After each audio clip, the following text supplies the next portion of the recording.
Next, I'd like to introduce Susan Kamil, who is at the end of the table there. She's VP Editorial Director of the Dial Press.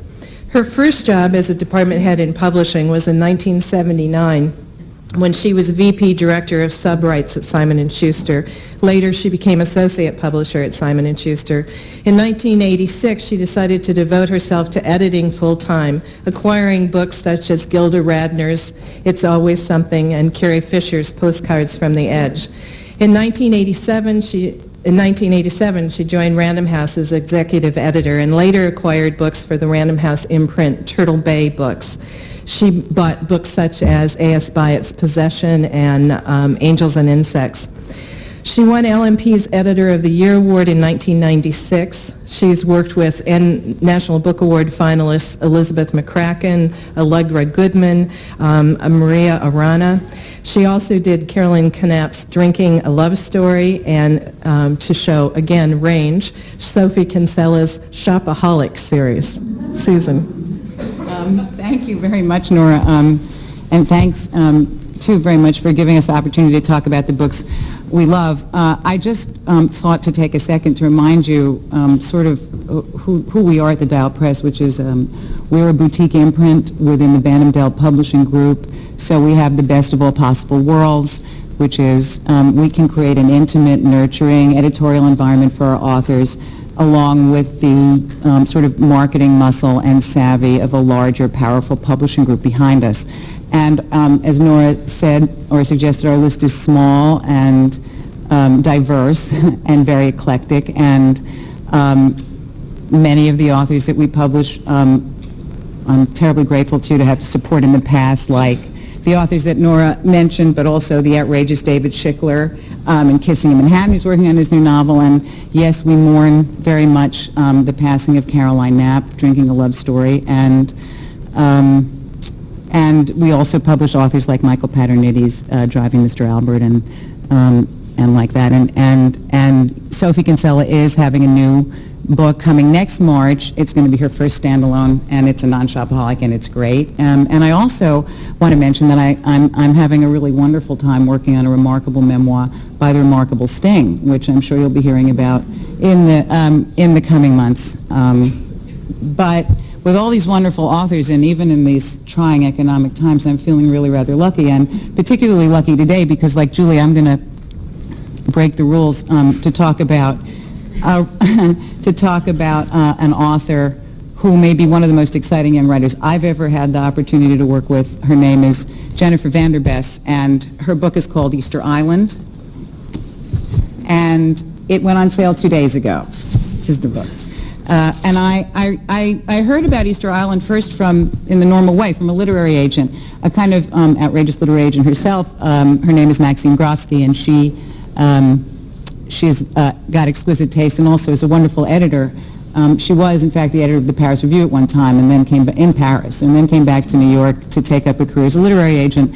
And over the years, she maintained an amazing group of authors, among them Ethan Kanan, and it was through Ethan Kanan that she first heard about Jennifer Vanderbes, who was a student of his. And so, effectively, Maxine came out of retirement, or quasi-retirement, in order to represent this young woman, a fact that she made known to every single one of us that she called the day of the auction. But I will never forget the first time I read this book. And I'm not really going to go into a whole lot of plot here, but the setup of the book was so remarkable that I feel like if there hasn't been anyone in the audience that's read it, I just want to mention it.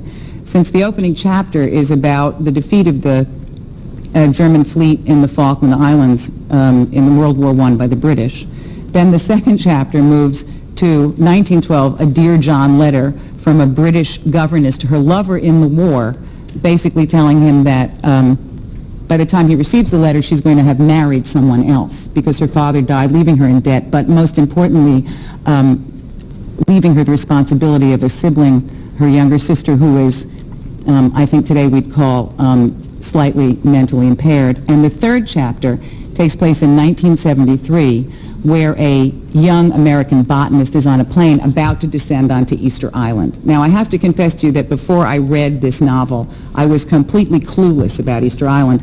other than seeing those sort of great Moai statues that we've seen in National Geographic and in postcards, those really tall, scary things. But for those of you who don't know, it is in the South Pacific. It's 1,500 miles off the coast of Chile, and it is the most remote inhabited island in the world, which makes it a mecca for scientific research. So our young botanist was coming there to study the pollen on Easter Island because there has been a century mysteries about why there have been no trees there. All the islands around Easter Island have trees. The Easter Island has no trees. So that is why she's there. But she's also there to escape a very tragic marriage. It's almost inconceivable that a mature writer would be able to sort of deal with this narrative balancing act, but let alone a 27-year-old in her first novel. But I'm here to tell you that she has taken these three disparate threads and woven them into a novel that could easily be the capstone of a literary career. By interweaving these two stories of these two women, the governess and the botanist, 60 years apart, she has written a novel about love and betrayal and rage and adventure and science and academic scandal, all on 300 pages. That is just mind-blowing, I have to say. And also, the thing that I really love about her is that she is a fearless young woman, and that she tackles these great big themes in the very best possible way, which is to say, intimately, through the behavior of her characters and their passions, which I believe finally is the thing that motors great fiction. And this really is a great novel. And it's been magical really since then. I mean, starting from Jen herself, who is the nicest, kindest, most hardworking young woman that I think some of you will meet soon as she pops in and out on a little tour that she's doing for the book very soon. Then the reads in-house were totally spectacular, particularly from our sales force, who are, as you can imagine, very, very tough critics, and they fell in love with the book almost immediately, and then took it to the book-selling community, hoping to get their attention, and that they would fall in love with the book as well, and indeed they have done so. So the early response to the book from, I don't know if Mitch Kaplan is here or Elaine Petrocelli is here, but we're extremely grateful for that kind of support. It's been really, really wonderful. And from then on, we had early quotes from Robert Stone and Andrea Barrett, and 3 weeks ago they published in Britain because of Jen's schedule, and the publication there has been galvanizing.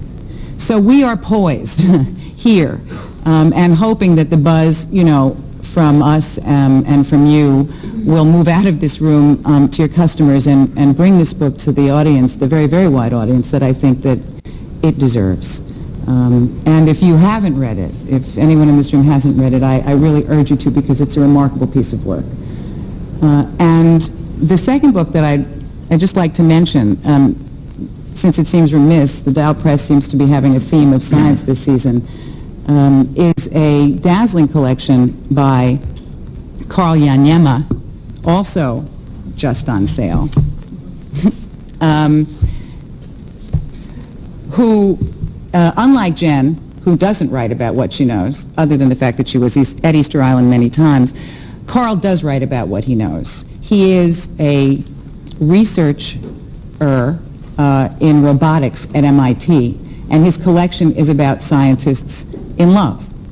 And he says that he was inspired to write about this by one of his classmates at MIT, who, in answer to a class assignment, tried to come up with an equation for romance. And Carl said it liberated him completely to write about the world of science, which he has done in this collection. If you have, and since then he's won many prizes, like the Paris Review First Fiction Award. He's won a Pushcart Prize, he's been a Best American. He's a rising star. So if you have a chance, I would recommend that you all take a peek at this. And if you want to read one story, the title story is a very cool story, and it is indeed about a mathematician who tries to diagram a failed romance. That's it for me. Thank you for everything. The title is called On the Nature of Human romantic interaction. And coming in exactly on time. Not only did she manage to focus on 2 books, but you managed to slip in, I think, about 5 before you got to the 2. That was very well done. Next, I'd like to introduce Starling Lawrence, who's sitting right next to Susan. He's editor